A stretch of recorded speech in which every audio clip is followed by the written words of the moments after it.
নমস্কার।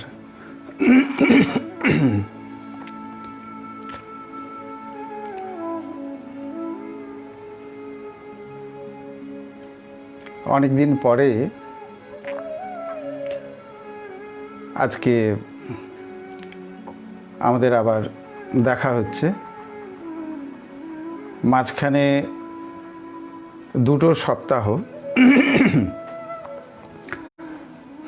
আপনাদের সঙ্গে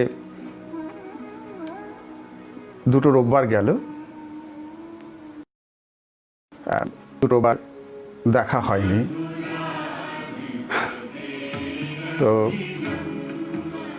আপনারা সকলে অনুরোধ করেছেন ফের আসার জন্য। আজকে এই রবিবার আমরা আবার একসাথে হয়েছি। খুব ভালো লাগছে যে আমরা আবার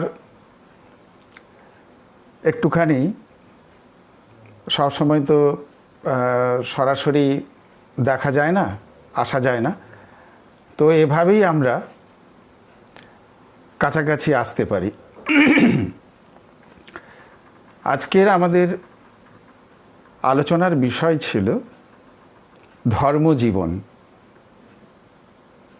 সেটা আমরা কিভাবে শুরু করব, কখন শুরু করব, আর কোথা থেকে শুরু করব। আমার কথাগুলো কি যদি শোনার অসুবিধা হয় একটু জানাবেন, যে কথা শুনতে যদি অসুবিধে হয়। অসুবিধে হচ্ছে না তো? আমি বুঝতে পারছি না কেন কি আপনাদের কথা আমি শুনতে পাবো না। আর আপনাদের কিছু বলার থাকলে, যেমন আগে ইতিপূর্বে আপনারা করেছেন, যে আমাকে হোয়াটসঅ্যাপে অথবা মেসেঞ্জারে সেটা জানিয়েছেন, কোনো প্রশ্ন থাকলে সেখানে জানিয়েছেন। তো সেটা আপনারা সেভাবেই আমাকে জানাবেন। আর এখন শোনার ক্ষেত্রে কোনো অসুবিধে হচ্ছে না তো? ভালো শোনা যাচ্ছে নিশ্চয়? বাহ। কেন আমি বুঝতে পারবো না এখন। আপনারা সবাই ভালো আছেন এটা আমি ধরে নিচ্ছি, যারা এসছেন। আর যারা ভালো নেই তারাও আসুন ভালো থাকার জন্য। কিছু সময় অন্তত আমরা ভালো থাকতে পারবো। ধর্মজীবন শুরু, সেটা আমরা কখন করব, কোন সময় করব এবং কোথা থেকে করব। এই প্রসঙ্গে বলি, ধর্মজীবন শুরুর জন্য কোনো দিনক্ষণের দরকার নেই, কোনো সময়ের দরকার নেই, কোনো অবস্থা পরিবেশের দরকার নেই। যে যখন যে অবস্থায় রয়েছে, যার এখনো শুরু হয়নি, সে সেই মুহূর্তে সেখান থেকেই ধর্মজীবন তার শুরু করবে। তবে এই ধর্মজীবনকে সার্থক করে তুলতে গেলে তার কতকগুলো আবশ্যিক শর্ত রয়েছে। যেমন একটা উদাহরণ হিসেবে বলি, স্বামীজি মানে নরেন দক্ষিণেশ্বরে ঠাকুরের সঙ্গে দেখা সাক্ষাৎ হওয়ার পরে, কথা হওয়ার পরে ঠাকুর নরেনকে জিজ্ঞাসা করছেন, হ্যাঁ রে নরেন, আবার কবে তুমি আসবে? নরেনকে বলছেন। ঠাকুর শ্রীরামকৃষ্ণদেব বলছেন। কখনো তুই করে বলতেন, কখনো তুমি করেও বলতেন। নরেন তো খুব স্নেহের ছিল। নরেন উত্তর দিল যে আমি অমুক দিন দুপুর 2টোর সময় নয়, দুপুর 3টের সময় আসব। মজাটা এখানে, কেন দুপুর 2টোয় নয় বললাম একটু পরেই আমি বলছি। বলেছেন 3টের সময় আসবেন। তো যেদিন আসার কথা নরেন, সেদিন তাড়াতাড়ি বেরিয়ে চলে এসছেন। কেন কি যদি দেরি হয় পৌঁছতে, সেজন্য তিনি তাড়াতাড়ি বেরিয়ে চলে এসছেন। যখন এসছেন তখন ফটকের কাছে এসছেন, তখন দেখেন 2টো বাজে, দুপুর 2টো। তাড়াতাড়ি বেরিয়ে চলে এসছেন। তিনি ওইখানে ঠায় দাঁড়িয়ে আছেন। ঠাকুর ঘরে কথাবার্তা বলছেন। এরপর ঠাকুর কি করলেন, ঘর থেকে বেরিয়ে এলেন। বেরিয়ে এসে ফটকের কাছে এসে বলে, আরে কি রে নরেন, এখানে দাঁড়িয়েছে? তখন নরেন বলছেন, আমি আপনাকে বলেছিলাম আজকে বিকেল 3টের সময় দেখা করব। আমি 2টোর সময় এসেছি, 3টে বাজেনি। 3টের সময় গেলে সত্য রক্ষা হবে না। 3টে না বাজলে আমি যদি যাই এখন, সত্য রক্ষা হবে না। তাই আমি আপনার জন্য অপেক্ষা, 3টে বাজবে আমি যাব, তার জন্য অপেক্ষা করছি। এরপর ঠাকুর এবং নরেন দুজনে সেখানে দাঁড়িয়ে দাঁড়িয়ে কথা বললেন। 3টে বাজতে ঠাকুর নরেনকে সঙ্গে নিয়ে ঘরে গেলেন।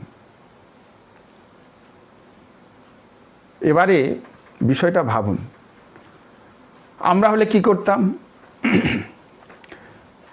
এবার আমরা মেলাবো ধর্মজীবন একটি উদাহরণ, এবং সেই সঙ্গে আমরা কি করি সেটা আমরা মেলাবো। আমরা তো ধর্মজীবনে আসবো, তো আসতে গেলে আমাদের কি কি দরকার, এই যে বলেছি কোথা থেকে শুরু হবে, কখন থেকে শুরু হবে, আমাদের শুরু হয়ে গেছে। এই মুহূর্তে যারা শুরু করেছেন তাদের শুরু হয়ে গেছে, যারা করেননি তাদেরও শুরু হয়েছে, আর আমরা যারা করেছি আমাদের চলমান রয়েছে। আমরা নতুন করে সংযোজন করছি, আরও বেশি করে জানছি। এটা দরকার রয়েছে। এর আগে আমি বলেছিলাম যে শৃঙ্খলা, নিয়মানুবর্তিতা। এই নিয়মানুবর্তিতার সঙ্গে আজকে আমরা তার সঙ্গে আবশ্যিক আর কতগুলো বিষয় আমরা জানব ধর্মজীবনে। এটা জানা আবশ্যিক, খুবই দরকার রয়েছে। ঠাকুর নরেনকে ইচ্ছে করলে 3টের আগে নিয়ে চলে যেতে পারতেন। ঠিক আছে, তুই এসেছিস, কি আছে, চল ভেতরে চল। ঠাকুর দাঁড়িয়ে রইলেন ওইখানে ফটকে এবং তার সঙ্গে কথা বললেন। 3টে বাজতে তারা দুজনে একসঙ্গে গেলেন। অথবা ঠাকুর যখন এসছেন, নরেনও বলতে পারতেন যে চলুন চলুন চলুন, আপনার এখানে বাইরে দাঁড়িয়ে কথা বলতে অসুবিধা হবে, চলুন চলুন। তারা কিন্তু কেউ সেটা করলেন না। কেন করলেন না? করলেন না এই জন্য, সত্য রক্ষা হবে না বলে। ধর্মজীবনের প্রারম্ভিক শর্ত হচ্ছে সত্য রক্ষা। সত্য রক্ষা ভিন্ন ধর্মজীবন সম্ভব নয়। ঠাকুরের নিজের জীবনে এরকম অনেক মজার ঘটনা রয়েছে। একবার তিনি দুপুরে আহার করার সময় বলছিলেন ব্রহ্মানন্দ মহারাজ, রাখাল মহারাজকে, আজকে যদু মল্লিকের বাড়ি যাব, বাগান বাড়িতে যাব। তারপরে ভক্তরা এসছে, কথায় কথায় রাত হয়ে গেছে। যখন মনে পড়েছে রাত হয়ে গেছে, মানে ভালো ভালো রাত হয়ে গেছে, এরকমই আবার কোথাও কোথাও রয়েছে ঠাকুর নাকি শুয়ে পড়েছিলেন, তারপর কিছুতেই ঘুম আসছে না। কি ব্যাপার, কেন ঘুম আসছে না? তখন মনে পড়ল, আমি তো বলেছিলাম আজকে যদু মল্লিকের বাগান বাড়িতে যাব। রাখালকে ডাকলেন, রাখাল মহারাজ স্বামী ব্রহ্মানন্দকে, এই চল চল চল, আজকে বলেছিলাম যাব। রাখাল মহারাজ আবার লণ্ঠন নিয়ে ঠাকুরকে নিয়ে যদু মল্লিকের বাগান বাড়িতে গেলেন। গিয়ে দেখলেন সেখানে সব বন্ধ, সকলে ঘুমোচ্ছে। ঠাকুর সদর দরজায় সেখানে পা গলিয়ে এলেন, তারপর এসে নিশ্চিন্তে ঘুমোলেন। ধর্মজীবনের প্রারম্ভিক শর্ত সত্য পালন, সত্য রক্ষা। আপনি হাজার পূজা পাঠ করুন, পৃথিবীর যত মন্দির আছে সব ঘুরে ফেলুন, পৃথিবীর যত লাইব্রেরি আছে সেখানে যত ধর্মপুস্তক আছে সব পড়ে ফেলুন, কিন্তু আপনি যদি সত্য পালন না করেন, সত্য রক্ষা না করে চলেন, তাহলে আপনার ধর্মের কিচ্ছু হবে না, কিচ্ছুটি হবে না। শ্রীরামকৃষ্ণদেব বলছেন, যদি ধর্মের ক্ষেত্রে, ধর্মজীবনের ক্ষেত্রে কি আমরা ব্যবহারিক জীবনের ক্ষেত্রেও যদি দেখি, সত্যের যদি সামান্যতম এদিক ওদিক হয়, তাহলে সবটাই বিফল হলো। এটা শ্রীরামকৃষ্ণদেবের কথা, আমার কথা নয়। একটু এদিক ওদিক হলে চলবে না, সবটাই যথাযথভাবে ঠিকভাবে রক্ষা করতে হবে, পালন করতে হবে। আমি নিজের এই প্রসঙ্গে ব্যক্তিগত জীবনের ক্ষেত্রে বলি, আমি কথা দিয়ে কথা রাখিনি, আজ পর্যন্ত এরকম নিদর্শন আমার জীবনে নেই। অনেকে অনলাইনে রয়েছেন, জানেন, যারা আমার সঙ্গে সম্পর্ক রেখেছেন, সরাসরি যোগাযোগ রাখেন, বা আমার বিশ্ববিদ্যালয়ে যারা পড়াশুনো করেছে ফ্রেন্ড লিস্টেও রয়েছে, আবার কলেজে যারা পড়াশুনো করেছে, স্কুলের বন্ধু। তো ওপেনলি আমি খোলাখুলি বলছি, আমার এরকম জীবনে কোনো নিদর্শন নেই যে আমি কথা দিয়ে কথা রাখিনি। একবার এই প্রসঙ্গে আমার একটা ঘটনার কথা বলছি, আপনারা এগুলো শুনতে ভালো লাগে না, কারণ কি এই যে বইয়ের কথা, ঠাকুরের কথা, এগুলো সব শোনা, কিছু কিছু ঘটনা যেগুলো শোনা নেই, যদি আমার ব্যক্তিগত জীবনের হয় বা আমার কোনোভাবে কথা যেটা আপনাদের কাছে নতুন, অজানা, সেটা আপনাদের ভালো লাগবে, সেই জন্য বলছি। তখন আমি উচ্চ মাধ্যমিক পড়ি। উচ্চ মাধ্যমিকে আপনাদের বলি, আপনারা নন্দীগ্রাম তো শুনেছেন, নন্দীগ্রাম খুব ফেমাস জায়গা। ফেমাস জায়গা এই অর্থে, ভরতের মামাঘর, আপনারা জানেন না, ওখানে মন্দির আছে একদম নন্দীগ্রামের ওপরে। আমি যে সময়ে ওখানে গিয়েছিলাম, দেখেছিলাম ওখানে একটা সেল ছিল, সেল মানে ব্রিটিশ আমলে বোধহয় দ্বিতীয় বিশ্বযুদ্ধের সময় সেটা মন্দিরের সামনে পড়েছিল। এখন জানি না সংরক্ষণ করেছে কিনা, আমরা গিয়ে দেখতাম। তা ওই রাস্তাটা, যেটা আপনার চণ্ডীপুর থেকে নন্দীগ্রাম যে রাস্তাটা, সেই রাস্তাটা তখনও হয়নি, মানে বাস চলাচল যেটা এখন করে। তো ওখানে মাটি পড়েছে, মানে এখন যেমন জেসিবি মেশিন দিয়ে মাটি কেটে রাস্তায় ফেলা হয়, তখন ওরকম কিছু ব্যবস্থা ছিল না। মানুষ মাটি কেটে রাস্তার ধার থেকে নিয়ে রাস্তা তৈরি করত, মাটি ফেলে। আমি তখন ওখানে নন্দীগ্রাম যেতে হতো না, তার আগে হাঁসচড়া বলে একটা জায়গা আছে, ওখানে আমি উচ্চ মাধ্যমিক পড়ি। তা আমি যখন পড়ি তখন বাড়ি থেকে যাতায়াত করতাম না, বাড়িটা অনেকটা দূরে। তা ওখানে আমার মেজদির বাড়ি, সেখানে আমি থাকতাম। সোমবার করে চলে যেতাম, শনিবার অর্ধেক ক্লাস হয়ে ছুটি হয়ে যেত, তারপরে চলে আসতাম। এখন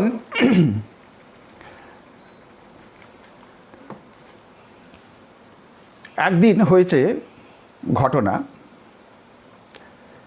কালবৈশাখী সেদিন। সাধারণত বাড়িতে মাকে বলে যেতাম যে মা আমি শনিবার আসব। যথারীতি শনিবার দিন ক্লাস শেষ করে দিদির বাড়ি থেকে বেরোচ্ছি।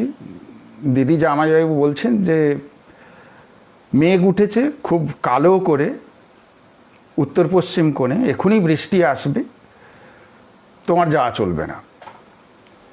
আমার শুধু একটি কথা ছিল যে আমি মাকে বলেছি আমি শনিবার ফিরব, আমাকে ফিরতে হবে। তখন ফোন ছিল না, ফোনে বলে দেবো যে এরকম বৃষ্টি কালবৈশাখী মেঘ ঝড় আসছে, আমি যেতে পারবো না। আমি অবাধ্য হলাম, সাইকেল নিয়ে বেরোলাম। কিছুটা এসছি, প্রবল বৃষ্টি। সেই বৃষ্টি কি মানে মুষলধারে বৃষ্টি, বড় বড় জলের ফোঁটা, ভীষণ ঠান্ডা।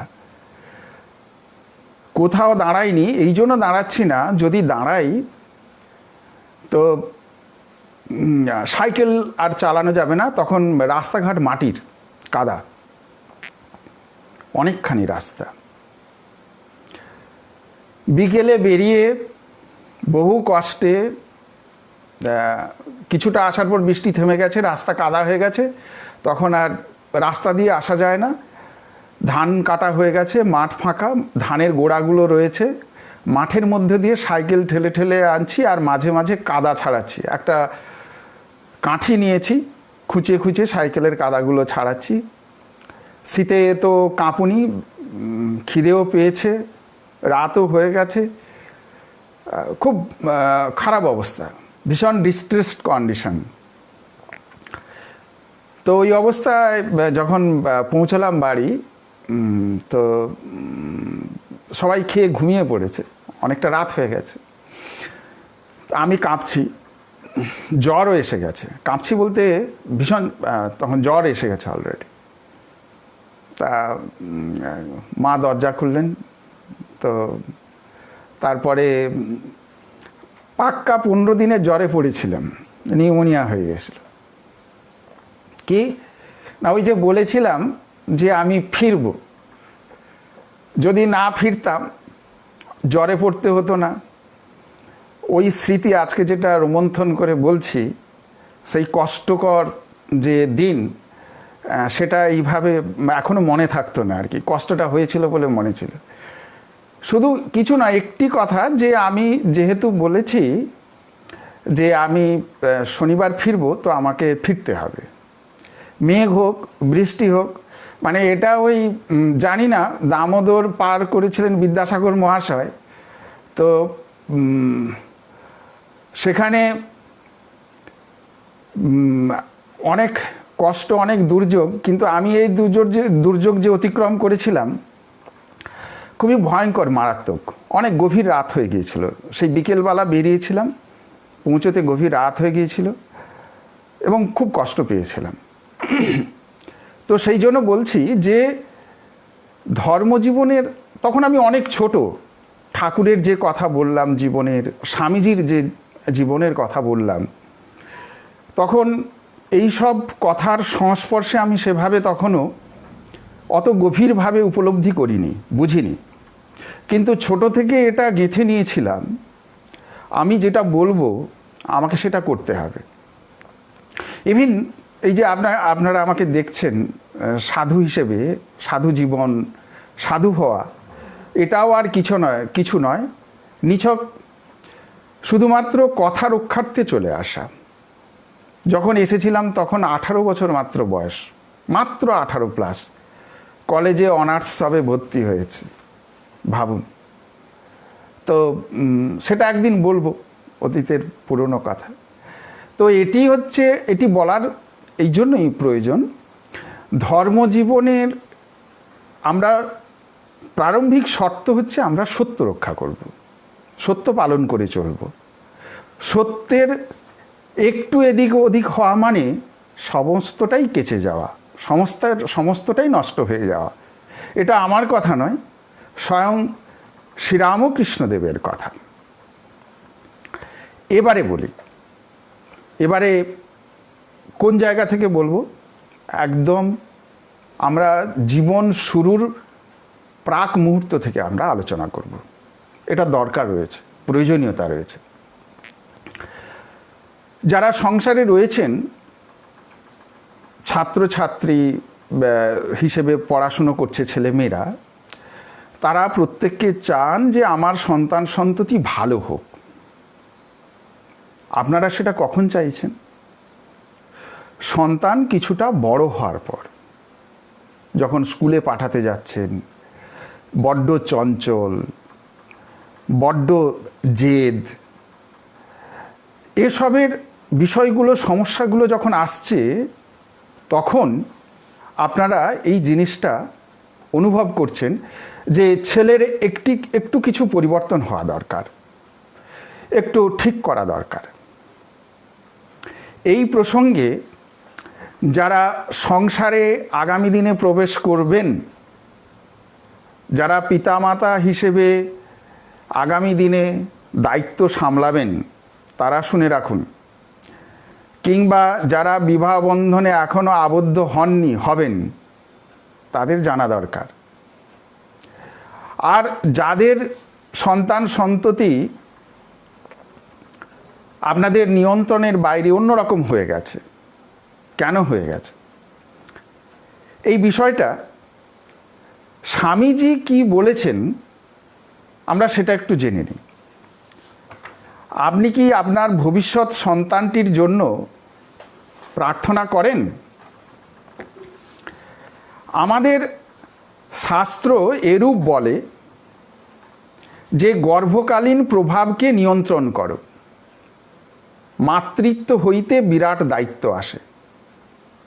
স্বামীজি বলছেন মাতৃত্ব আরম্ভ এবং ভিত্তি।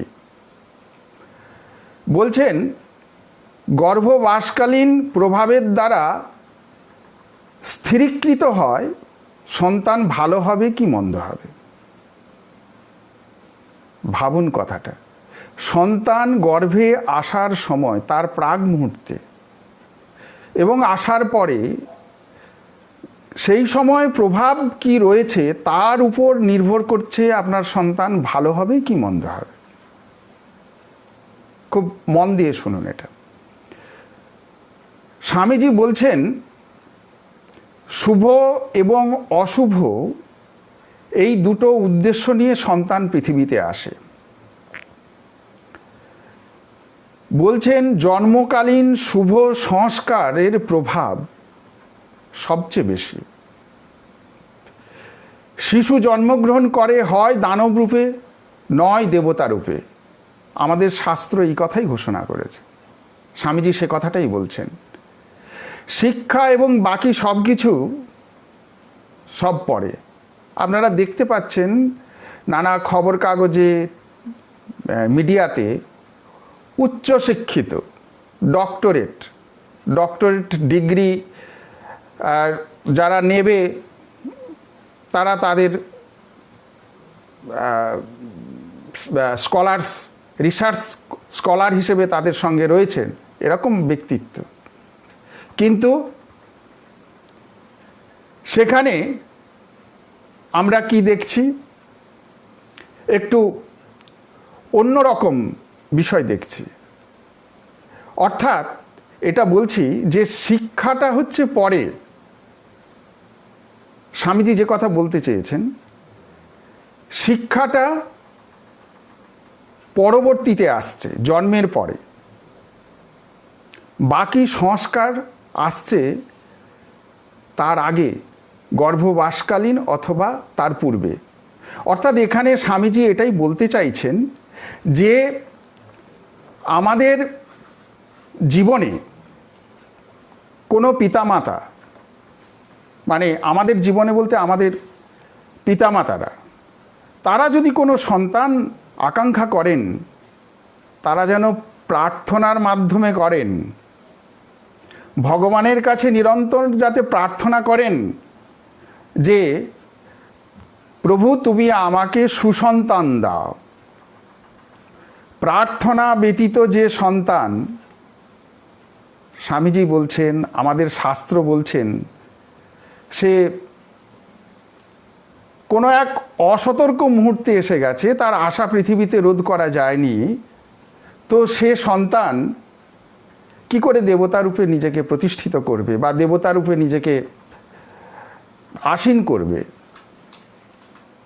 সেরকম সন্তান অভিশাপ রূপে দেখা দেবে। সেই জন্য বলছেন যে সেই সময় গর্ভবাসকালীন আপনি পবিত্র চিন্তা করুন, ঈশ্বরের চিন্তা করুন, শুভ চিন্তা করুন, ভগবত চিন্তা করুন, মন শুদ্ধ পবিত্র রাখুন। অর্থাৎ এই সময়ে আপনি যেরূপ মনকে রাখবেন, সন্তান তদ্রূপ প্রভাব নিয়ে পৃথিবীতে আসবে। গর্ভকালীন প্রভাব হচ্ছে সবচেয়ে গুরুত্বপূর্ণ। মনু বলছেন, প্রার্থনা ব্যতীত যে সন্তান পৃথিবীতে আসে সে অনার্য, আর প্রার্থনার মাধ্যমে যে সন্তান পৃথিবীতে আসে সেই আর্য।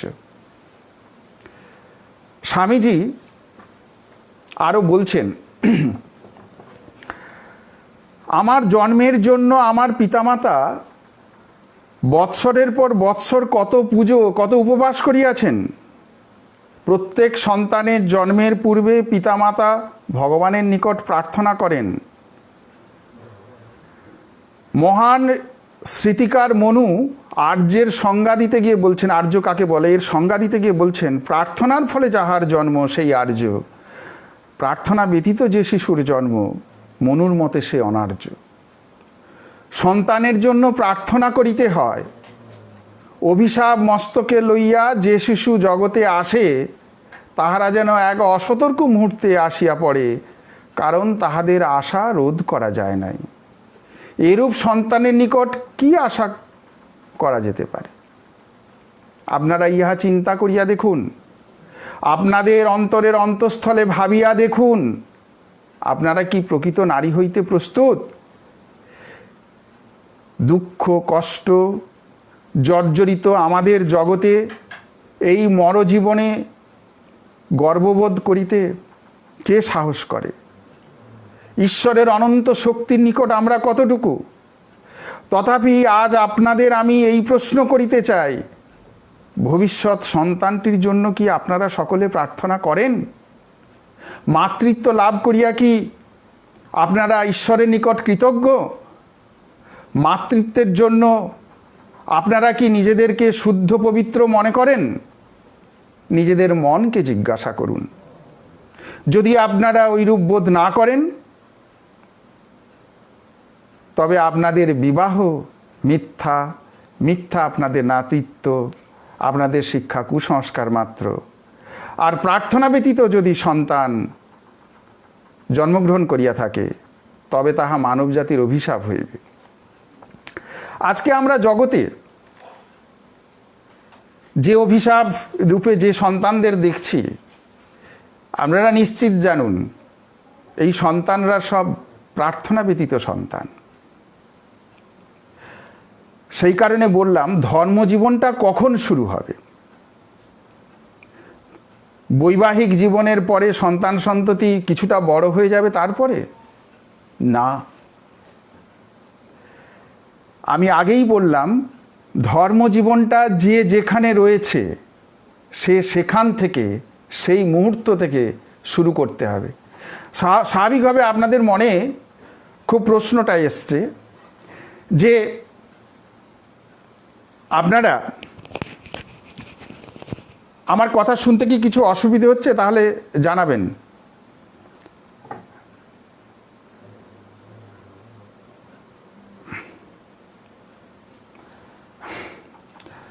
যাই হোক, পরে একটু যারা দেখতে পাচ্ছেন না অথবা শুনতে যদি অসুবিধে হয়, আপনারা পরে আমার ফেসবুক প্রোফাইলে এসে ভিডিওটা দেখে নেবেন।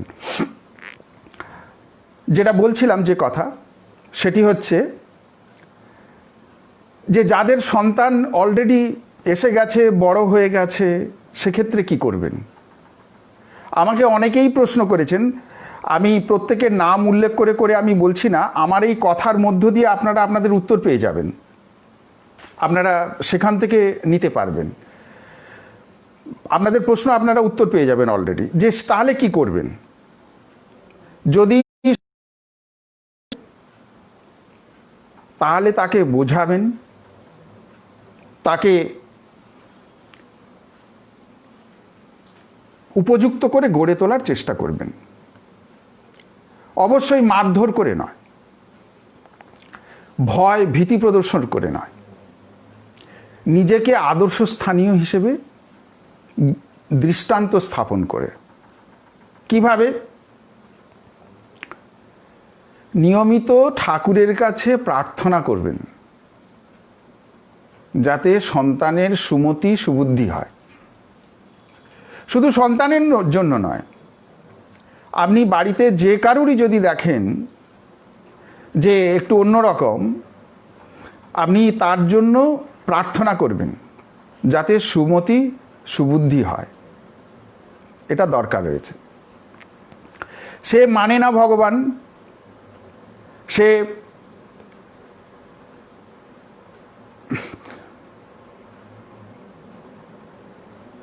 এখন তো আমার পক্ষে কিছু দেখা সম্ভব নয়,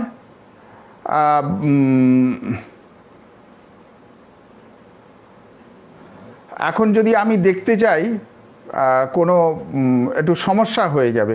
কোনো কিছু সমস্যা হয়েছে কি?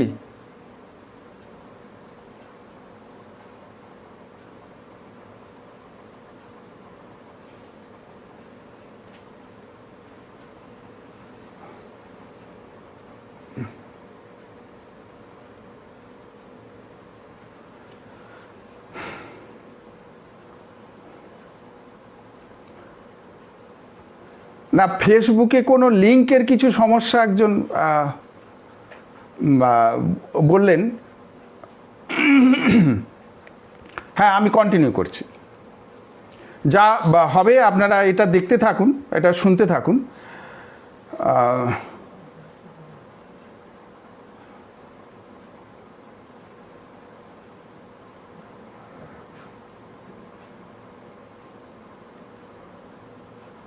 আচ্ছা, ঠিক আছে। হ্যাঁ, কোনো লিঙ্কের কিছু সমস্যা হলে ওখানে একটু শোভন, তুমি একটু দেখে নাও, চেক করে নাও। আমি এখান থেকে কিছু বুঝতে পারছি না, আমার পক্ষে সম্ভব না। তো আপনারা ভগবানের কাছে প্রার্থনা করবেন। প্রার্থনা এই জন্যই করবেন, সে নিজে হয়তো করবে না, তার সে ভগবানকে মানে না, সে ভগবানকে বিশ্বাস করে না, কিন্তু আপনি করবেন, আপনি মানেন, আপনি বিশ্বাস করেন, আপনি সেই বিশ্বাসে আপনি ভগবানের কাছে প্রার্থনা করবেন। এটি করলে কিছুটা অন্তত কাজ হবে। আর কি করবেন? আমি যে পদ্ধতিগুলো বলছি সেগুলো ফলো করার চেষ্টা করুন। ধর্মজীবনটা কিভাবে? আমি আগেও বলেছি, এটা পরিবার থেকে শুরু করতে হবে। আপনি যেখানে রয়েছেন, যে অবস্থায় রয়েছেন, সেই অবস্থা থেকে আপনাকে শুরু করতে হবে। যেটা হয়ে গেছে সেটা নিয়ে আফসোস করার দরকার নেই। আপনি যে অবস্থায় রয়েছেন সেই অবস্থার মধ্যে থেকেই আপনি শুরু করুন।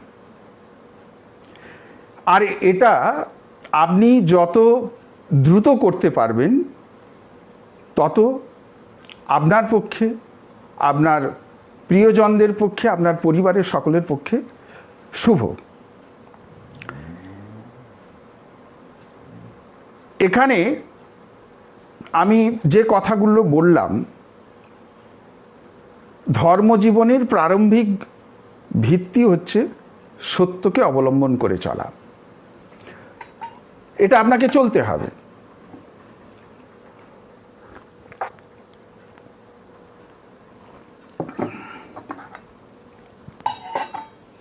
সেই সঙ্গে আর কি কি করবেন? আর যেটা করবেন সেটা হচ্ছে চিন্তার দিক থেকে, কর্মের দিক থেকে সৎ এবং পবিত্র হওয়ার চেষ্টা করবেন। সৎ পবিত্র, ঈশ্বর চিন্তা করবেন, ভগবত চিন্তা করবেন। বিষয় চিন্তা কম করবেন, পারলে একদম করবেন না। আমরা ধর্মজীবনটাকে কিভাবে দেখি, যারা বাড়িতে আছে একটুখানি বলে নিই, বুঝতে সুবিধে হবে। বাড়িতে দেবতা রাখতে হয়, রেখেছি। কম বেশি দেখুন বাড়িতে সবার দেবতা আছে। আপনাদের যেমন, যদিও বা আপনাদের নিজেদের একটা খিদে পেলে খান, একটা সময় আছে, দুপুরে, এখন তো আমি বলেছিলাম 12টার সময় খাওয়ার কথা, জানি না আপনারা কেউ পালন করছেন কি করছেন না। আমি চেয়েছিলাম করুক, যে আপনারা সবাই করুন। তো যদি করে থাকেন খুবই ভালো। বাড়িতে যে আর বলেছিলাম যে বাড়ির কর্তাকে, দেবতাকে বাড়ির কর্তা করতে, নিজে কর্তা হবেন না। সেই সঙ্গে এও বলেছিলাম যে যাই করুন, বাজার হাট থেকে আরম্ভ করে সমস্তটাই ঈশ্বরের নামে করুন।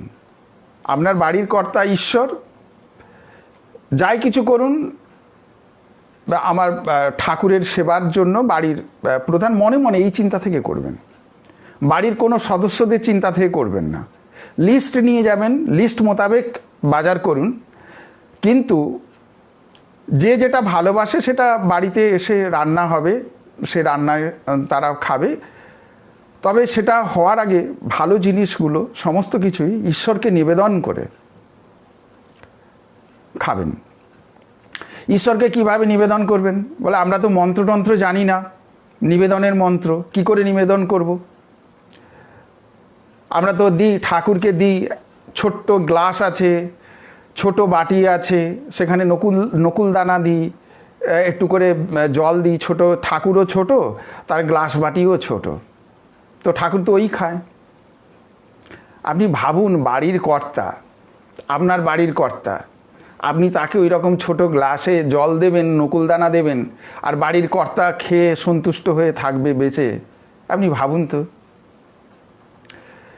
যার কৃপায়, যার আশীর্বাদে, যার দয়ায়, যার ভালোবাসায়, যার করুণায় বিশ্ব সংসার চলছে, আমার আপনার সকলের জীবন চলছে, আপনাদের পরিবার চলছে, তার প্রতি বাড়িতে বাড়িতে কি অবস্থা দেখুন।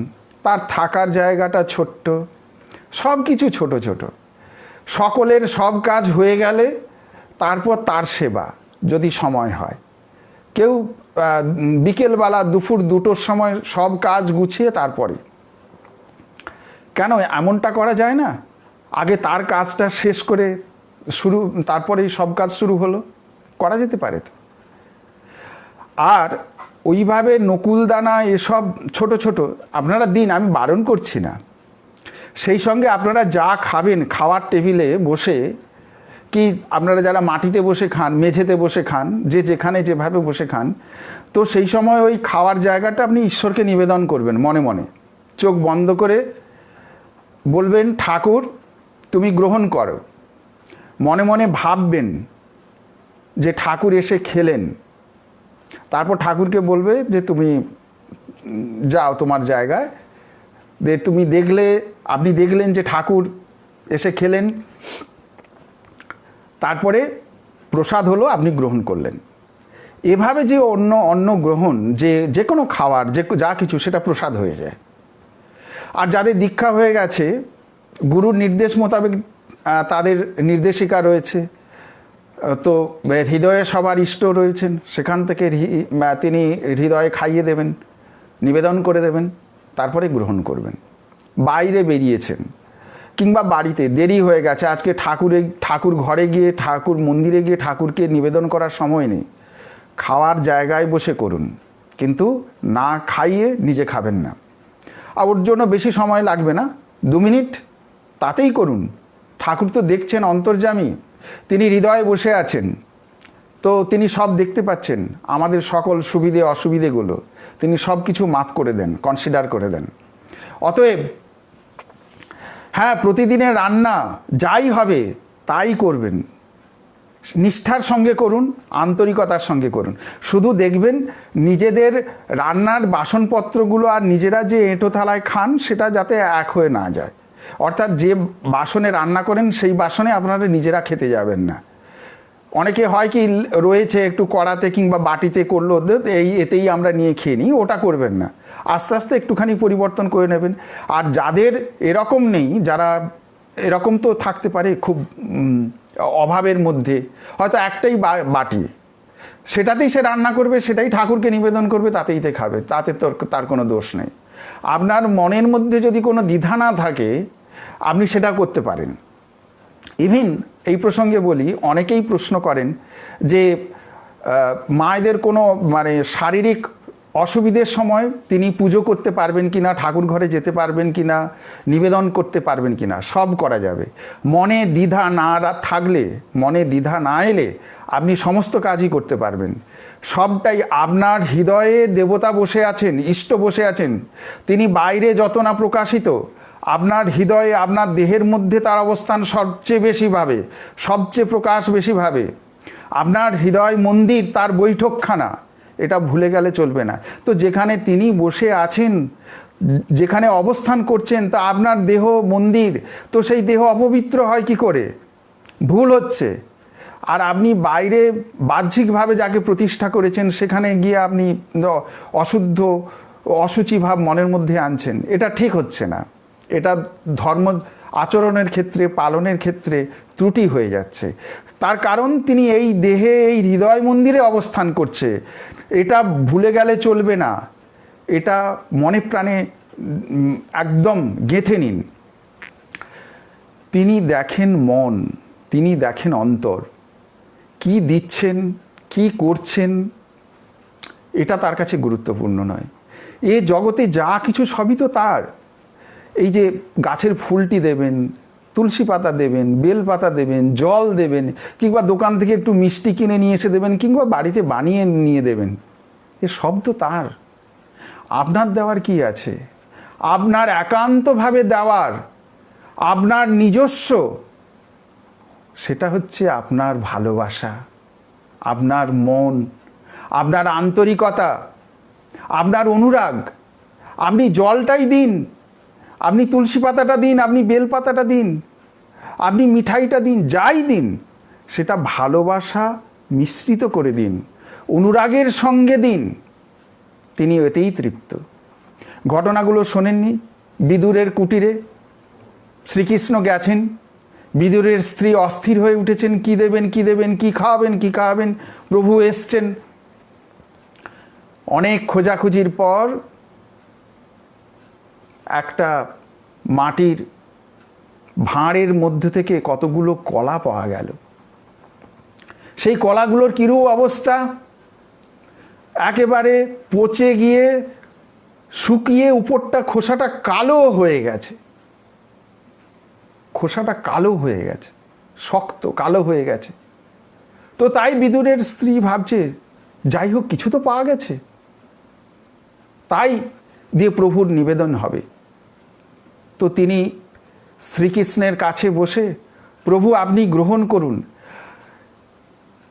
প্রভুকে সামনে পেয়ে চোখের জলে ভাসছে। আন্তরিকতার সঙ্গে চাই ব্যাকুলতা, চোখের জল। কেউ কিছু বললে কত কান্নাকাটি মনে লেগে যায়। ঈশ্বরের জন্য কান্না আসে, তার জন্য টান অনুভব হয়। কখনো অনুভব করেছেন যে প্রভু তোমার জন্য বড্ড কষ্ট হচ্ছে, আমি হৃদয়ে ব্যথা অনুভব করছি, জল ঝরছে, তুমি কি দেখতে পাচ্ছ না? এই ব্যাকুলতা নিয়ে, এই প্রার্থনা নিয়ে, এই আন্তরিকতা নিয়ে, এই মন নিয়ে তাকে দিন, তাকে ডাকুন, তাকে নিবেদন করুন। তো বিদুরের স্ত্রী ওই বহু পুরনো পচে শুকিয়ে যাওয়া ওই কলার গুলোর খোসাকে ছাড়িয়ে সেই কলা শ্রীকৃষ্ণকে তুলে দিচ্ছেন। একটা সময় কয়েকটা তো মাত্র, আর নেই। নিচের দিকে খুঁজতে গিয়ে তাকিয়ে দেখেন সর্বনাশ, কলাগুলো পড়ে আছে, খোসাগুলো শ্রীকৃষ্ণকে তুলে দিয়েছেন। অস্থির হয়ে উঠেছেন, হাউ হাউ করে কাঁদছেন। শ্রীকৃষ্ণ বলছেন, কি হয়েছে, কি হলো? তখন বলছেন, প্রভু আমার মহা অপরাধ হয়ে গেছে, এই অপরাধের কোনো ক্ষমা নেই। কেন, কি হয়েছে? না দেখুন, আমি পচে শুকিয়ে যাওয়া খোসাগুলোকে আপনার মুখে তুলে দিয়েছি, আর কলাগুলোকে নিচে ফেলে দিয়েছি। আমার সব ভুল হয়ে গেছে, আমি নিজেকে হারিয়ে ফেলেছি, এই অপরাধের কোনো ক্ষমা হয় না, কোনো ক্ষমা হয় না। শ্রীকৃষ্ণ বলছেন, কোথায়? আমি তো অমৃত খেলাম। এই ঘটনাটি উল্লেখ করে এটাই বোঝাতে চাইছি, আপনি যা দিন ভগবানকে ভালোবাসার সঙ্গে দিন, অনুরাগের সঙ্গে দিন। সে ডাল ভাত হোক, মন্ডা মিঠাই দরকার নেই। তিনি প্রাচুর্যে অভিভূত হন না, সন্তুষ্ট হন না। তিনি দেখেন মন, তিনি দেখেন অন্তর। আপনি কতটা আন্তরিক হয়ে, কতটা ব্যাকুলতা নিয়ে তাকে ডাকছেন, তাকে চাইছেন, তাকে আপনি নিবেদন করছেন, এটি খুব দরকার। আমরা মনে করি যে ভগবানকে অনেক টাকা পয়সা খরচা করে অনেক কিছু দিতে পারলে করবেন, যার আছে সে অবশ্যই করবে, যার টাকা পয়সা আছে সে দেবে। ঠাকুর বলেছেন, যার আছে সে মাপবে, যার নেই সে যোগবে। যার আছে সে দান করবে, করা উচিত। তবে না তার ধন রক্ষা পাবে, নাহলে থাকবে না।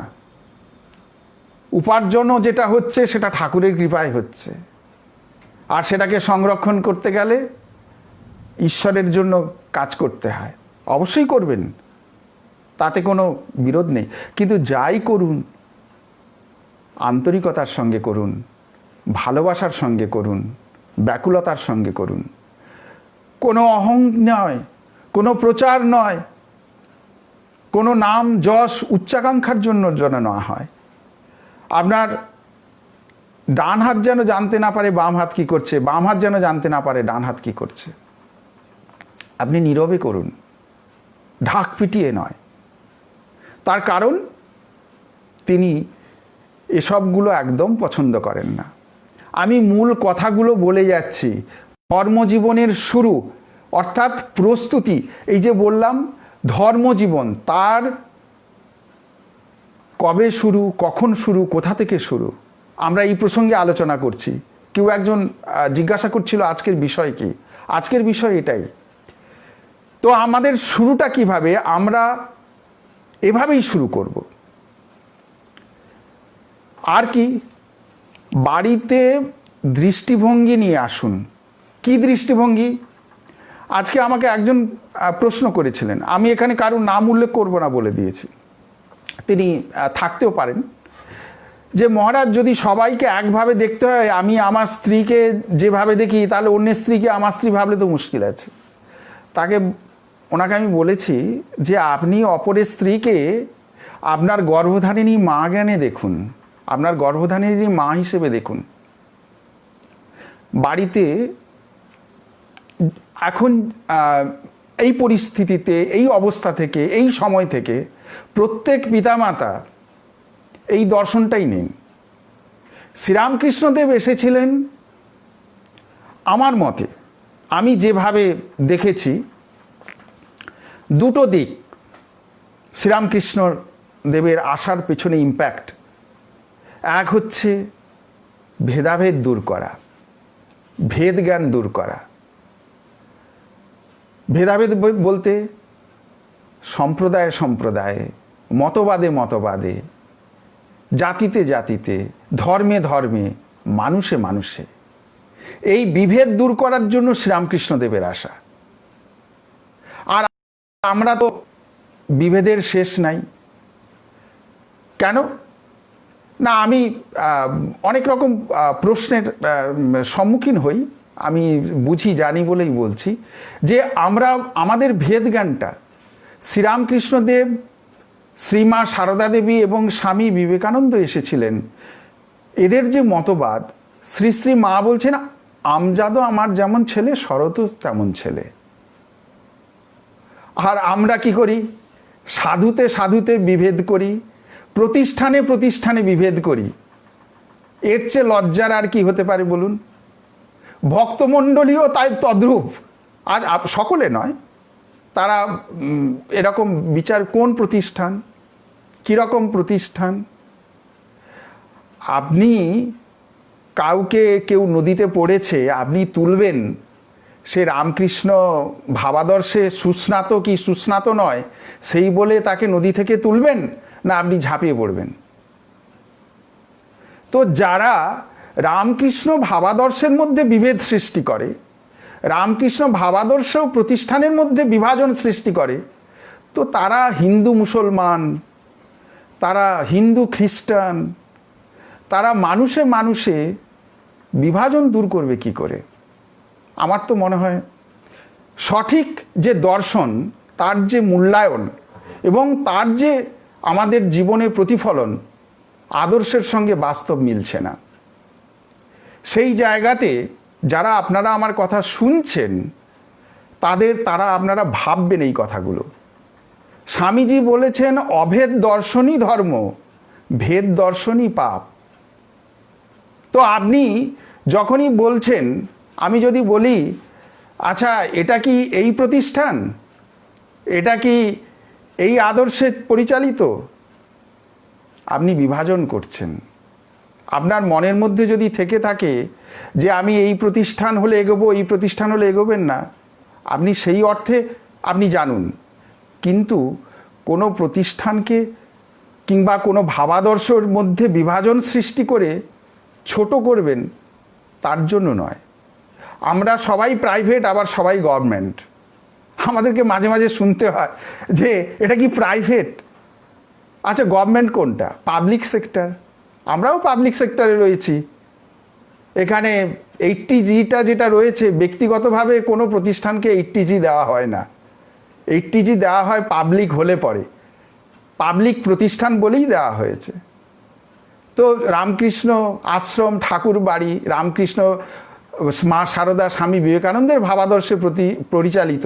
এর পরেও আবার জিজ্ঞাসা করা হবে অমুক বা পরিষদের আন্ডারে কিনা, তুমুক কিনা, তুমুক কিনা। আমরা এগুলো অত্যন্ত অপছন্দ করি। আপনারা নিজেদেরকে যতটা মনে করেন আন্ডার এস্টিমেট করার জন্য, যে ভাবার জন্য, আপনাদের ওই আন্ডার এস্টিমেটটাকেই আমরা কনডেমড করি, এটা জেনে রাখুন।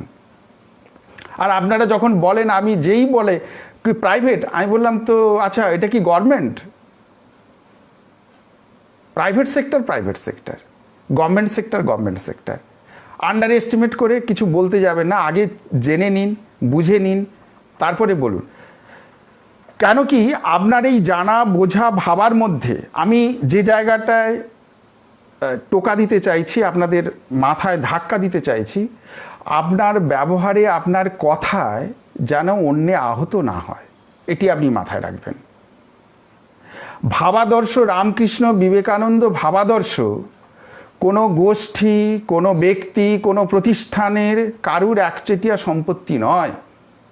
শ্রীরামকৃষ্ণদেব শরীর চলে যাওয়ার আগে বলে গেছেন, নিজের এই শরীর দেখিয়ে বলছেন এর ছবি ঘরে ঘরে একদিন পুজো হবে। আপনি কতদিন তাকে আপনার বলে আঁকড়ে ধরে রাখবেন? যেখানে শ্রীরামকৃষ্ণদেব স্বয়ং বলে গেছেন এই ছবি ঘরে ঘরে পুজো হবে, এর পুজো ঘরে ঘরে হবে। আজকে হচ্ছেও তাই, হবেও তাই। তো আপনারা করবেন না, যারা লাইভে রয়েছেন, দেখছেন, আপনারা এই জিনিসটা, বিভাজনের জায়গাটায় আপনারা যাবেন না। ভেদ জ্ঞানে আপনারা যাবেন না। শ্রীরামকৃষ্ণদেব, শ্রীমা সারদা দেবী এবং স্বামীজি ভেদাভেদের বার্তা নিয়ে পৃথিবীতে আসেননি। তারা ভেদাভেদ দূর করার জন্য, এই ভেদাভেদই যত অনিষ্টের মূল, যত সমস্যার মূল, এই ভেদ জ্ঞান দূর করার জন্যই তাদের আসা। এটা হলো শ্রীরামকৃষ্ণদেবের একটি ইম্প্যাক্ট, তার আসার। আমি যেভাবে তাকে দেখেছি, যেভাবে তাকে বুঝেছি, বোঝার চেষ্টা করেছি, দেখার চেষ্টা করেছি, জানার চেষ্টা করেছি। দ্বিতীয় হচ্ছে, স্ত্রী জাতিকে মাতৃজ্ঞানে পুজো করা। কিচ্ছু না, আপনারা বাড়িতে এই দুটো দর্শনকে অনুশীলন করুন। ছেলে মেয়ে তাদের মধ্যেই এই দুটো দর্শনকেই আপনারা নিয়ে আসুন। তাদের মধ্যে এই দুটো জিনিসই আপনারা ভেতরে গেঁথে দেওয়ার, ঢুকিয়ে দেওয়ার চেষ্টা করুন। কি সেই? স্ত্রী জাতিকে, ইভেন বাড়িতে তার যদি ছোট বোনটিও থাকে, তার দিদিও থাকে, সেই ছেলেটি বা পিতা হিসেবে সে যেন মাতৃজ্ঞানে দেখে। শুরুটা এখান থেকেই হোক। কেন বলছি জানেন? শ্রীরামকৃষ্ণদেব কি বলেছেন? প্রেম এবং কাম, প্রেম এবং কাম দুটো খুব কাছাকাছি, খুব কাছাকাছি। মাথায় ঢুকিয়ে নিন, প্রেম এবং কাম দুটো খুব পাশাপাশি। তাই ঠাকুর বলতেন, কাম অন্ধ আর প্রেম, কাম হচ্ছে অন্ধ, প্রেম হচ্ছে নির্মল, শুভ্র, পবিত্র। কাম এবং প্রেম দুটো খুব পাশাপাশি, একদম কাছাকাছি। ডিফাইন করা, ডিভাইড করা খুব খুব মুশকিল, কিন্তু আপনি ডিভাইড আপনাকে করতে হবে। কিভাবে করবেন? কাম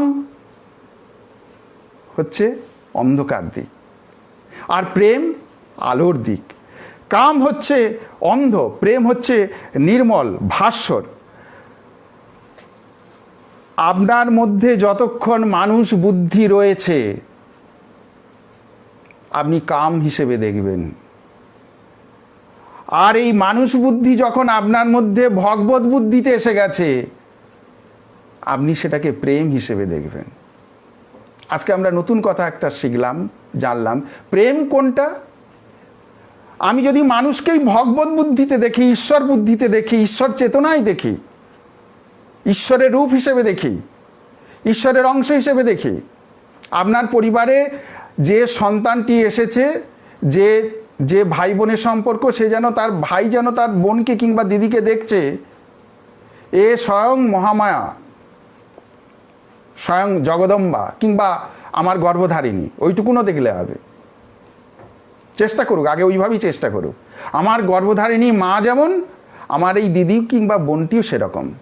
কিংবা পিতা, তিনিও ওই ফিলোসফিটার প্রয়োগ করুন যে আমার গর্ভধারিণী মা যেরূপ, আমার এই কন্যাটি, আমার বোনটিও সেরূপ। সেখান থেকেই শুরু হোক। এটা পরিবারের মধ্য থেকে এই ফিলোসফিটা শুরু হোক, এবং জগতের সমস্ত মাতৃজাতি তাই। যখন যে কেউ মানুষ বুদ্ধিতে দেখবে, সেটা হচ্ছে কাম। ভালো করে মাথায় ঢুকিয়ে দিন। আর যখন আপনি ঈশ্বর বুদ্ধিতে দেখবেন, ভগবত বুদ্ধিতে দেখবেন, সেটাই হচ্ছে প্রেম। পরিষ্কার হয়ে গেল? আমরা প্রেমের ডেফিনেশন জানতাম না, আজকে একটা শিখলাম। সেই জন্য হচ্ছে প্রেম হচ্ছে নির্মল, ভাস্বর, আর কাম হচ্ছে অন্ধ। অন্ধ, তার চোখ নেই, পাশবিক। কিন্তু কাম এবং প্রেম খুব কাছাকাছি, খুব কাছাকাছি, ভাগ করা মুশকিল। তো আমরা সাধারণত কামকেই প্রেম বলে ভুল করে ফেলি। আর জাগতিক জীবনে নানা সমস্যায় জর্জরিত মানুষ হয়। যখন এই জায়গাটা সে ঠিক করে নিতে পারবে, তাহলে আর কোনো সমস্যা নেই।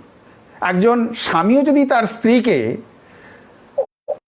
অন্নপূর্ণা হিসেবে, ভগবতী হিসেবে, মহামায়া হিসেবে যদি দেখতে চেষ্টা করে তো সেটাই তার কাছে প্রেম। আর যখনই সে মানুষ বুদ্ধিতে দেখবে সেটাই তার কাছে কাম। আর মায়েরা আপনারা যারা দেখছেন, আপনারা প্রতিটি পুরুষকে তাই দেখুন, ঈশ্বর বুদ্ধিতে দেখুন, ভগবত বুদ্ধিতে দেখুন। তাহলে এই যে সামাজিক সমস্যাগুলো, শিক্ষাক্ষেত্রে পাশবিকতার বিষয় আসবে না, ধর্মক্ষেত্রে পাশবিকতার বিষয় আসবে না, সাংসারিক ক্ষেত্রে পাশবিকতার বিষয় আসবে না, রাজনৈতিক সামাজিক কোনো ক্ষেত্রেই পাশবিক প্রবৃত্তির বিকাশের কোনো লেশমাত্র থাকবে না।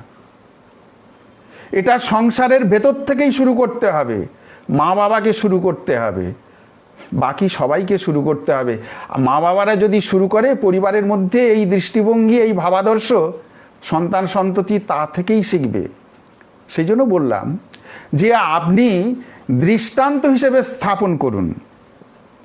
আগে আপনি আমাদের দেশের সরকারের মতো মদের কারখানা খুলে রাখবেন, দোকান খুলে রাখবেন, লাইসেন্স দেবেন, আবার মদ খেয়ে গাড়ি চালালে তুলে নিয়ে যাবেন, মাতলামি করে সাংসারিক ডোমেস্টিক ভায়োলেন্স হবে, স্ত্রীকে মারবে, খুন করবে, তারপর অ্যারেস্ট করবে, মামলা চলবে। হয় না এরকম। ধূমপান শরীরের পক্ষে ক্ষতিকর, এখানে লাইসেন্স দিয়ে বিড়ি শিল্প চলবে, তারপর সিগারেট শিল্প চলবে, কারখানা চলবে, আর এদিকে ক্যান্সারের হাসপাতাল করবে। আমি বাস্তবটা উদাহরণ হিসেবে তুলে দিয়ে বলছি। অর্থাৎ আপনি সংসারের মধ্যে থাকবেন, সংসারের মধ্যে বলবেন এগুলো করবে না, আর সেগুলো আপনারা নিজেরাই করে যাবেন। আর এরপর প্রশ্ন করবেন আমার সন্তানটা যাতে ভালো হয়, মানুষ হয়, হবে না। আপনাকে নিজেকে শুদ্ধ পবিত্রময় জীবনযাপন করতে হবে, তবেই না আপনি সন্তানের কাছ থেকে আশা করবেন আমার সন্তান শুদ্ধ পবিত্র ভালো হোক, তবেই আপনি আশা করতে পারবেন। আপনাকে এই পবিত্রময় জীবনটা শুরু করতে হবে, তা না হলে আপনি আপনার পরবর্তী প্রজন্মের কাছ থেকে সেটা আপনি চাইবেন কিন্তু পাবেন না। এটি আপনাকে মাথায় রাখতে হবে। আমার দেশের শান্তি শৃঙ্খলা থাকবে বজায়, আর আমি অশান্তির সমস্ত উপাদান বিছিয়ে রাখবো, তো কখনো হয় না। অর্থাৎ যেমন উদাহরণ হিসেবেই আমি এক্ষুনি বললাম যে সিগারেট খাওয়াটা, ধূমপানটা, বিড়ি খাওয়াটা ক্যান্সারের কারণ, অথচ আমি সেই শিল্প চালু রাখবো এবং তার বিক্রি বাট্রা চালু রাখবো, আর অথচ মানুষের এই রোগ হবে, ট্রিটমেন্টের জন্য হাসপাতাল করব, তো সব দিকে ডাক্তাররা ও নার্সিংহোম খুলবে, সব দিকে চলবে। আপনার বাড়ির লোকের ক্যান্সার হলে লক্ষ লক্ষ টাকা যাবে, কেমোথেরাপি দেবেন, চুল উঠে যাবে, সব নানা ভয়ঙ্কর অবস্থার মুখোমুখি হবেন। তো তাহলে পরে আমি যে জিনিসগুলো সমস্যার কারণ, সেই সমস্যাগুলোকে সরাতে হবে। কিংবা ওই যে বললাম মদ তো বন্ধ করা যাবে না। বড় থেকে ছোট, যাদের বেশি পয়সা আছে তারা বেশি পয়সার মদ খায়, যাদের নেই তারা অল্প পয়সার কম, তারা সেইভাবে খায়। কিন্তু সমস্যা তো রয়েছে সব জায়গায়। বড় জায়গায় একরকম সমস্যা, নিচু তলায় আর এক রকম সমস্যা। আপনি সব কিছু খুলে রাখবেন, লাইসেন্স দিয়ে রাখবেন, দোকান খুলে রাখবেন, কারখানা খুলে রাখবেন, আবার এদিকে অশান্তি হলে তাদেরকে পানিশমেন্ট দেওয়ার ব্যবস্থা করবেন, তো কি করে হবে? আপনি ভাবুন, আমি যে কথাটা বলছি আপনারা সে কথাটা বলেন। সেরকম ব্যবহারিক জীবনে, সাংসারিক জীবনে আগে নিজেদেরকে ঠিক হয়ে চলতে হবে। মোবাইল যত নষ্টের মূল, ছেলেপুলেদের মোবাইল একদম সরিয়ে নিন, অনলাইন পড়াশুনো ছাড়া বাকি সময় সরিয়ে নিন, বই পড়ান, ছোট থাক হোক বড় হোক গাইড করুন নিজে থেকে। মোবাইলের মাধ্যমে থাকলে গাইড নিজে পড়ুন এবং তাকে পড়ান, সব সময় মনিটরিং করুন, ছেড়ে দিলে চলবে না। গেম নিয়ে বসে থাকবে, আমাকে অনেক মায়েরা এসে বলেছেন, অভিযোগ করেছেন, কমপ্লেন করেছেন, ছেলেরা গেম ছেড়ে কিছুতেই দরজা বন্ধ করে রয়েছে, গেম খেলছে, খায় না, স্নান করে না, পড়া স্কুলও পর্যন্ত বন্ধ করে দিয়েছে। একাধিক মায়েরা এসে আমাকে বলেছেন, কি করব? এগুলো নিয়ে নিতে হবে, সরিয়ে নিতে হবে। আপনি ফোনটা আপনিই দিয়েছেন, কথা না শুনলে ঘরে থাকবে না, চলে যাও, কোথায় যাবে জানি না, আমার কোনো দায়িত্ব নেই। কঠোর হতে হবে। সন্তান ভগবানের, আপনি শুধু প্রোটেক্ট করছেন। যে যেখানে কর্ম করতে যান ভাববেন সংসারটাও আপনার কর্ম করার জায়গা। কর্মক্ষেত্রে আপনি কি ইনডিসিপ্লিন হন? আপনি কি কোনরূপ কনসিডার করেন না?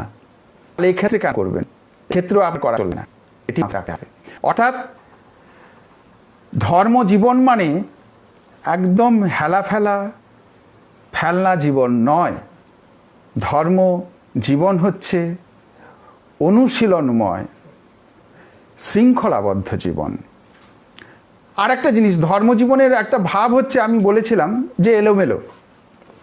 আচ্ছা ভাবুন তো, আজকে আমি আপনাদের সামনে যদি বসে থাকি, যদি দেখেন আপনাদের বাড়িতে, এটা সাধারণত আপনারা দেখুন, তামসিকতাটাকে দূর করুন।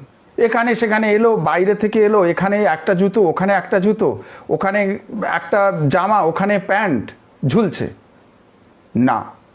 সব কিছু গুছিয়ে রাখুন, যে যার জায়গায় রাখুন, ঠিক করে রাখুন, সুন্দর করে রাখুন। ধর্ম জীবন মানে গোছানো জীবন। আপনি মনের দিক থেকে যত গোছানো হবেন, আপনার মন যত গোছানো হবে, আপনি ধর্মজীবনে তত গোছানো হবেন, তত অগ্রসর হতে পারবেন। ধর্মজীবন মানে এলোথেলো অন্যরকম বা এরকম নয়, একটু এলোমেলো, একটু ময়লা, অপরিষ্কার, এরকম জীবন নয়। এটা মাথায় রাখতে হবে। ধর্মজীবন মানে সুন্দর, পরিচ্ছন্ন, মনের দিক থেকে, ভেতরে এবং বাইরে দুই দিক থেকে পরিচ্ছন্ন জীবন। আমার সময় ছিল অনেকটা, মানে সময় ছিল বলতে 1 ঘন্টা অলরেডি হয়ে গেছে, তো আমাকে এবারে আসতে হবে। জানি আপনাদের ভালো লাগছে, কিন্তু আমার এতক্ষণ বকবক করছি, গলাটা বসে যাচ্ছে। তাহলে ধর্মজীবনের আমরা প্রারম্ভিক পর্যায়টায় শুরু করলাম। আগামী দিনে আমরা আরও কিছুটা এগিয়ে নিয়ে যাব, যে কখন থেকে শুরু করব, কিভাবে শুরু করব, এবং কখন শুরু করব, কিভাবে শুরু করব, কবে থেকে শুরু করব। আপাতত এই 3টে প্রশ্ন আমি উত্তর দিয়েছি আমার ঘটনাগুলো দিয়ে, কথাগুলো দিয়ে, বোঝানোর মাধ্যমে। যেটুকুন বুঝেছেন সেটুকুন দিয়ে আপনারা শুরু করুন। আজকে এই পর্যন্ত। সবাই ভালো থাকুন, সুস্থ থাকুন। আপনাদের যাতে সকলে আপনারা যাতে ভালো থাকেন, ঠাকুরের কাছে আপনাদের জন্য নিত্য প্রার্থনা করছি। আপনারা যাতে সত্যি সত্যি ভালো থাকেন, সত্যি সত্যি প্রাণে শান্তি পান, প্রাণে আনন্দ পান। অন্তত যে কদিন আমরা পৃথিবীতে রয়েছি, আমরা কে কখন চলে যাব আমরা কেউ কিছু জানি না। সবটাই তার ইচ্ছাধীন। এই যে দেখুন, কোভিড-19 এসছে, মহামারী, কোনো ধর্মগুরুকে বলতে শুনেছেন এখন আজ পর্যন্ত আমি কোভিডকে আটকে দিলাম, কোভিড কিছু করতে পারবে না, এইখানেই খতম হয়ে গেল? কোনো ডাক্তার বলছে কোভিড কিচ্ছু করতে পারবে না? ডাক্তাররাই তাদের প্রাণ বাঁচাতে পারছে না, মানে আতঙ্কিত, বিপদগ্রস্ত। আসলে যা হচ্ছে, যা হয়েছে, যা হবে, সব তার ইচ্ছাধীন। শ্রীরামকৃষ্ণদেব বলতেন, তার ইচ্ছে ভিন্ন গাছের পাতাটিও নড়ে না। আপনারা যা দেখছেন তার ইচ্ছাতেই হচ্ছে। আবার এটাও যখন চলে যাবে তার ইচ্ছাতেই যাবে, এবং কিভাবে যাবে সেটাও তার ইচ্ছাধীন। তো সেই সময়টির জন্য আমাদের ধৈর্য ধরে অপেক্ষা করতে হবে। আমাদের এই জিনিস আমাদের অনেক কিছু শিখিয়ে দিল, আমরা অনেক কিছু পারি। এই সময়টাকে আমরা কাজে লাগাতে পারি। বাড়িতে শুরু করুন, নিজেদেরকে তৈরি করুন, নিজেদের ধর্মজীবনটা শুরু করুন, জপ ধ্যান সমস্ত কিছুর মধ্য দিয়ে, প্রার্থনার মধ্যে দিয়ে। কিচ্ছু না, অন্তত ব্যাকুলতাটা নিয়ে আসুন, ঈশ্বরের জন্য ক্ষুধা তৃষ্ণাটা নিয়ে আসুন, তাকে আপনার ভাবতে শিখুন। সে আমার একান্তভাবে আপনার, আমার নিজের, এই বোধটা গড়ে তুলুন, তাহলেও অনেকখানি হবে।